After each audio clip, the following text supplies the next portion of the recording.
Mango lassi, আম দই, আম পান্না, আম সত্ত্ব এগুলো তো আমরা সবাই ট্রাই করেছি।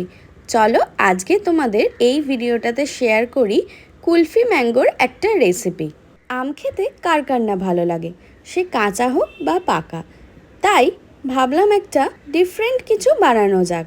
কিছুদিন আগে আমি আমার ইনস্টা স্টোরিতে এই ইনগ্রিডিয়েন্টসগুলোর ছবি দিয়ে তোমাদেরকে জিজ্ঞাসা করেছিলাম, আচ্ছা বলো তো কী বানাতে চলেছি। তো তোমরা অনেকেই অনেক কিছু গেস করেছিলে, তার মধ্যে বেশিরভাগই ম্যাঙ্গো লস্যি বলেছিলে। বাট না, এটা আমি ম্যাঙ্গো লস্যি বানাইনি, এটা হলো ম্যাঙ্গো কুলফি বানানোর একটা রেসিপি আজকে আমি তোমাদের সাথে শেয়ার করব। হাই এভরিওয়ান, আমি দেবিকা, আর আমার এই ছোট্ট মিনি ভ্লগে তোমাদেরকে সবাইকে জানাই স্বাগত। তো প্রথমেই তোমাদের আমি ইনগ্রিডিয়েন্টসগুলো দেখালাম, আর একবার আমি মুখেও বলে দিচ্ছি আমি কি কি নিয়েছি।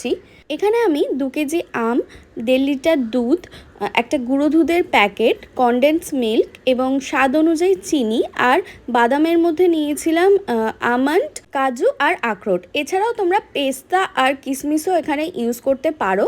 প্রথমে আমগুলোকে ওপর থেকে কেটে নিয়ে তার আটিগুলো খুব যত্ন সহকারে বার করে নিতে হবে, এবং তার মাঝে আমি দুধটাও জালে বসিয়ে দিয়েছিলাম। জাল দিতে দিতে দুধটাকে কিন্তু অনেকটা কমিয়ে আনতে হবে।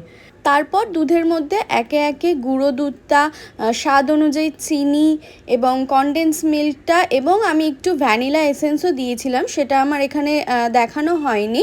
তারপর আমটাকে আমি মিক্সির মধ্যে একদম পেস্ট করে নিয়েছিলাম।